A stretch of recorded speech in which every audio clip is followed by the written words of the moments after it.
Yeah, I played rugby because I was passionate about it. I had the opportunity of being the first, I guess, Aboriginal captain of the Wallabies. Mark Ella, liner to Ella. Mark Ella! Mark Ella! Oh, what a great try to Australia! Being a net fisherman, mullet was the staple diet, I guess. Coming from a family of 12, it was easier for Mum, I guess, to give us mullet every day of the week for about 6 months of the year. At school, both at primary and at high school, the whole fraternity used to call us mullet. To this day, I think only David Campese and Wally Lewis still call me mullet whenever they see me. The mullet features in the trophy, or on the trophy, which is an important part of my life and my growing up.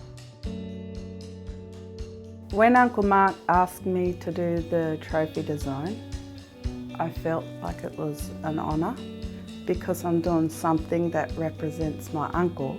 To capture Uncle Mark, the only thing that came to my mind was mullet.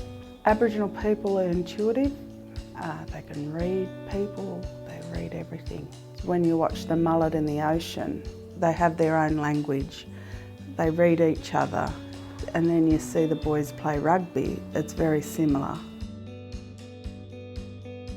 Edgar was 6 foot 1 inch.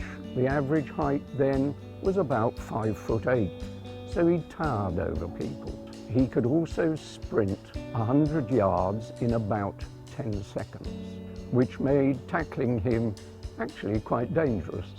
The crowds loved him. They roared in support as he tore down the pitch.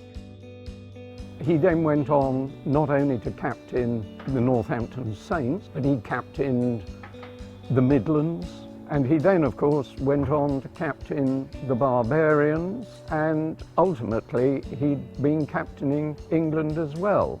He was a real team player and a leader of men.